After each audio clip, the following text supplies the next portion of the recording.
O resultado das eleições é o assunto da análise na nossa bancada de entrevistas com a Denise Campos de Toledo. Eu converso agora com Aldo Fornazieri, que é cientista político e professor da Fundação Escola de Sociologia e Política. Aldo Fornazieri, boa noite. Boa noite, Denise. Queria sua expectativa em relação ao governo federal e governo estadual. O que você acha que podemos esperar, né, em termos de gestão do ex-presidente Lula, agora presidente eleito, reeleito, não é? Porque ele já passou 2 vezes por lá, e também em relação a Tarcísio de Freitas aqui em São Paulo. Bom, eu acho que no plano federal o Lula vai ter que exercer ao máximo a sua capacidade de negociação. Quer dizer, tem um Congresso que é majoritariamente conservador, o campo de centro-esquerda tem em torno de 138 deputados, que é muito pouco, né?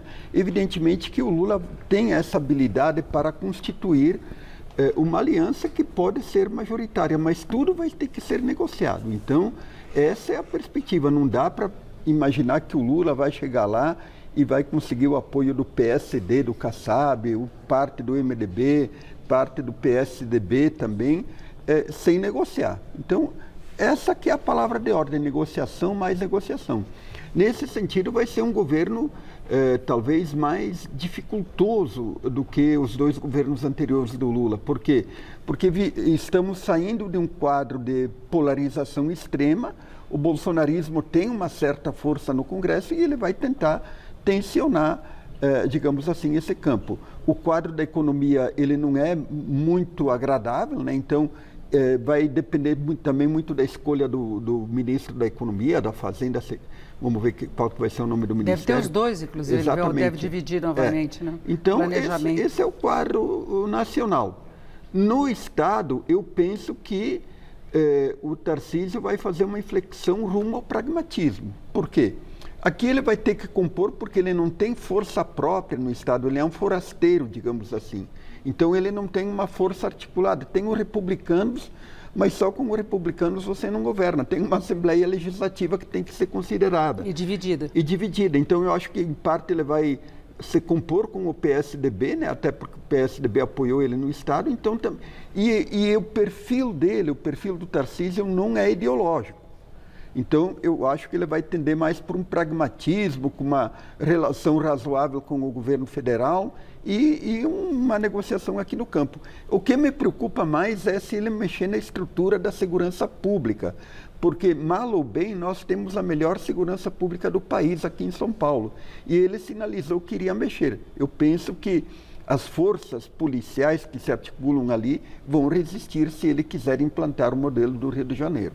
Ele tem negado essa ideia, falou que não é a proposta dele, ele quer aperfeiçoar, ampliar o quadro da polícia, uma questão de remuneração, de escala mesmo, né, de cargos e tudo mais, torcer para que ele caminhe no sentido correto. E ele participou de outros governos, né? Ele veio do governo Dilma também, ele tinha um cargo que era burocrático, não era político. Exatamente. Né? E ele foi um ministro que também cuidava mais, agora mais no final, quando ele foi escolhido para ser candidato ao governo de São Paulo, é que ele passou a assumir uma postura política, e eu acho que até em determinados costumes e pautas, aquela proximidade com religião, veio mais dessa fase, não é? Exatamente. Aí ele tinha que fazer um jogo eleitoral que implicava aliança e a pauta conservadora, extremamente conservadora do Bolsonaro, para ele se situar do ponto de vista do eleitor conservador do interior, tudo mais e tal. Agora, do ponto de vista daquilo que ele já participou do histórico passado dele, ele foi do DENIT no governo Dilma, depois ele ocupou um cargo no governo Temer também, e no Ministério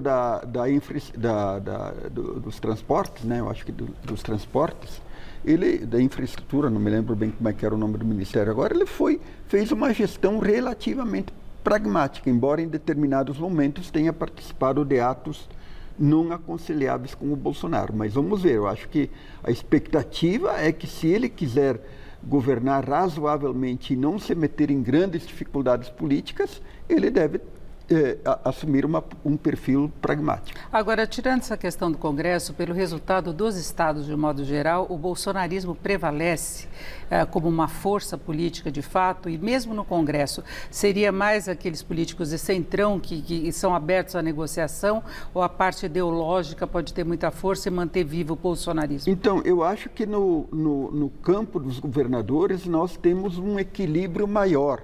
E talvez aí o Lula tenha uma dificuldade, aliás, uma facilidade maior para governar. Por quê? Porque bolsonaristas radicais quem temos? O Jorginho, de Santa Catarina, o Onyx perdeu, né, que era um bolsonarista radical. Eu acho que o PSDB conseguiu sobreviver com 3 governadores agora no segundo turno, o Leite no Rio Grande do Sul, o governador do Mato Grosso do Sul e a Lira lá em Pernambuco. Então, o PSDB, que parecia que ia sofrer uma grande derrota em termos de governadores, depois que perdeu aqui em São Paulo, eu acho que ele conseguiu, de alguma forma, sobreviver. Então, eu acho que nós temos um conjunto majoritário de governadores pragmáticos. O próprio governador do Rio de Janeiro, embora tenha apoiado o Bolsonaro, né, me parece assim que ele vai também ter uma inclinação mais pragmática, porque ele não pisou tão fundo. Tem o Zema, né? Quer dizer, eu acho que o Zema, nesse sentido, ele destoou, porque ele radicalizou a campanha, né? Ele apostou mesmo, apostou, né? muito forte, mais do que... enfim, então eu acho que talvez o relacionamento com o Zema seja um pouco mais dificultoso. Mas o quadro geral é de pragmatismo. Aldo Fornazieri, continuamos conversando daqui a pouquinho. Nós vamos conferir mais números agora desse final de apuração. É com você. Eu converso com o Aldo Fornazieri, que é cientista político, professor da Fundação Escola de Sociologia e Política. Eu queria falar de uma coisa mais específica que me surpreendeu nesse balanço geral dos governadores, a derrota de ACM, não é? Pois é, foi surpreendente, porque o ACM ele tinha a perspectiva de ganhar no primeiro turno. Aí deu uma virada no primeiro turno, quase que o Jerônimo vence, e agora confirmou a vitória. Ali eu acho que é uma tradição, né? Porque o PT vem surpreendendo há 16 anos, se dava como derrotado em 4 eleições e terminava vencendo ainda no primeiro turno, e quase que o Jerônimo vence no primeiro turno. Então acho que ali tem uma situação bastante consolidada. Aliás, eu vi uma entrevista do diretor executivo da Atlas, porque a Atlas foi a que melhor acertou no primeiro turno dos institutos de pesquisa. Lá no caso da Bahia específico. Por quê? Porque ele disse que o diferencial dele consistiu no seguinte, que quando eles faziam uma pergunta, colocavam o nome do partido. E por isso que, quer dizer, há uma identificação muito forte com o PT, e por isso que eles acertaram mais do que qualquer outro instituto no primeiro turno, dando quase a vitória do Jerônimo no primeiro turno. Bahia foi um dos estados que mais colaboraram, inclusive, para a vitória do ex-presidente Lula na eleição, que fez diferença. Aliás, a gente tem um país bem dividido, né? Nós temos o Sul com Bolsonaro, o Distrito Federal, e depois o Nordeste com Bolsonaro. Com Lula, desculpa, e o Sudeste dividido. E aí eu queria colocar uma outra questão, que os 3 principais estados em termos de força econômica, Rio de Janeiro, Minas Gerais e São Paulo, em princípio não seriam apoiadores. Você estava falando dessa possibilidade de uma postura mais pragmática, mas essa é a sua expectativa em relação a Minas, São Paulo e Rio? Então, nos governos, eu acho que sim, principalmente o Tarcísio e também o Castro no Rio, me parece que eles vão ter uma postura mais pragmática. Agora veja o seguinte, quer dizer, me parece assim que a mensagem do PT ela tem uma deficiência, ela não tem uma leitura limitada ou equivocada sobre o centro-sul do país. Por quê? Porque a mensagem do PT é para o bloco do eleitor majoritário, que é o eleitor que vai até 2 salários mínimos. Tudo bem, eu acho que aí está certo, mas ele tem que ir além disso. Por exemplo, eu penso que as pessoas que ganham de 2 a 5 salários mínimos, elas são pobres, é uma classe média baixa. E me parece assim que há uma deficiência muito grande do PT dirigir uma mensagem para esses setores e também de ter propostas de políticas públicas para esses setores. Então, é ali que o PT vem encontrando maior dificuldade para ter um desempenho mais significativo, digamos, aqui no centro-sul do país. E o PT já governou o Rio Grande do Sul. governou e vem sofrendo bastante, né? Quer dizer, nas últimas eleições tem perdido sistematicamente as eleições. Aqui em São Paulo é a segunda vez que vai para o segundo turno, foi a primeira vez com o Genuíno lá em 2000, né? E tem essa dificuldade. Em Minas Gerais governou também, mas não deixou um legado positivo. Tanto é que o Zema se aproveita muito desse legado negativo para bater pesadamente no PT em Minas Gerais. O Lula salva um pouco a imagem do partido, porque ele tem esse carisma, essa penetração. E veja o seguinte, Denise, eu acho assim que o PT tem que se dar conta que o antipetismo não morreu. Porque essa eleição foi uma eleição do antibolsonarismo contra o antipetismo. O Lula, evidentemente, que ele é maior... Precisamos falar que o Lula está falando. Vamos lá, um minutinho só. Vamos acompanhar com vocês, por favor.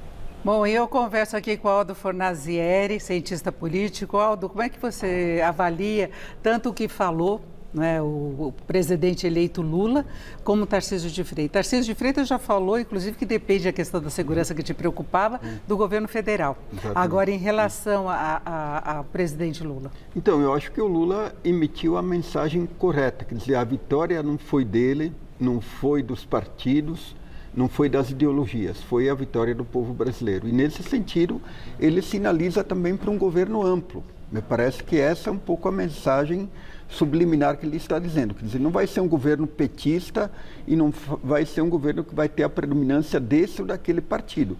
E o Brasil, me parece que precisa de um governo amplo exatamente porque é um momento de reconstituição e de recuperação de coisas que foram perdidas. Então, eu acho que a mensagem foi super correta. E o que o Tarcísio falou era um pouco aquilo que eu estava falando. Quer dizer, eu acho que ele já sinalizou também para uma relação pragmática com o governo federal. Ele já falou que precisamos do entendimento e é isso. Então, ele não vai ser um polo de radicalização do bolsonarismo contra o governo federal. Vai ser um governo pragmático. Seja um país pacífico e exatamente, progressista. É isso que a população precisa. Né? É isso, eu agradeço muito a participação do Aldo Fornazieri, que é cientista político e professor da Escola de Sociologia e Política de São Paulo. Muito obrigada, Aldo. Eu que agradeço. Boa noite. Boa noite a vocês.